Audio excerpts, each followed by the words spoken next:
So yun, good day mga mosing. May update ako dito. Nangitlog na. Nangitlog na to yung female. Kaso ang problema is madaling araw. Kakagising ko lang. Ayan yung itlog oh. Ang dami oh. Kado namuti na yung iba.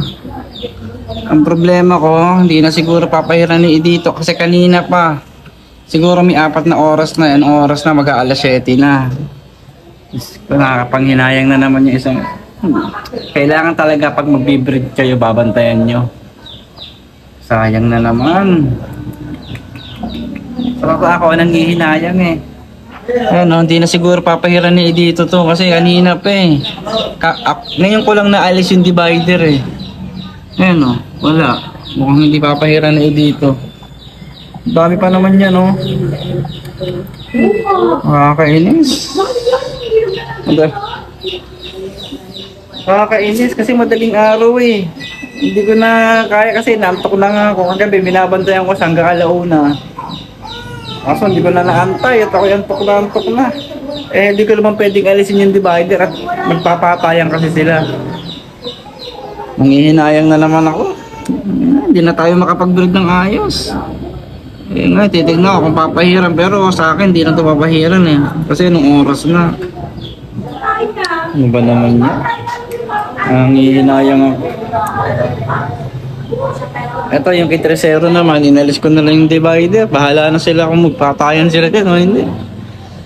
Ayan, tingin ko naman, perto eh. Pero sayang, wag na sana nilang awayin. Pero binabandayan ko pa rin kasi ayan, naglagay ako dito ng net ko.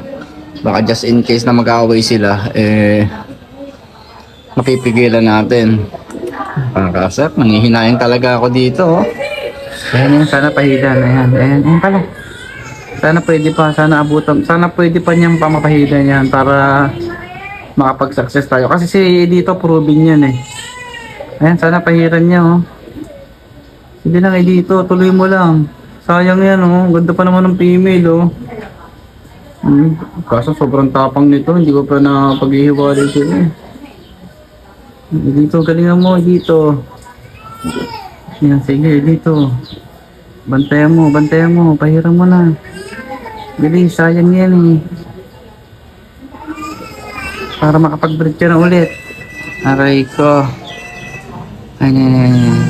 Sige na, bantayan mo lang ha. Huwag ka mawala ng pag-asa. Pahiran mo lang. Ayun ako, sana abot pa. Kaso ilang oras na. Pero think positive lang tayo. Sana makapag-breed din tayo. Ay, ayan na, nag-aaway na. Nag-aaway na to. Ayan o. Isko po, Rude. Sana mag-pair na kayo. So yun, hanggang dito lang muna yung ating update. At babantayan ko to, titignan ko kung papahiran to ha. At sana makapag-breed na tayo. At siyempre, pagka hindi tayo nakapag-breed, hanap na ulit ako ng bagong female. So, yung may mga female dyan, mag-comment lang kayo dito, pipili ako. Mas maganda sana kung F1 or yung mga mapupula or two-tone. So, ayun lang, comment lang kayo sa comment section. Pag may nagustuhan ako, TPM ko kayo. And sana budget meal lang, no? So, ayun lang, hanggang dito na lang. And magbabantay ako dito kay Edito. Ayan. So, happy fish keeping na lang sa lahat. Peace out!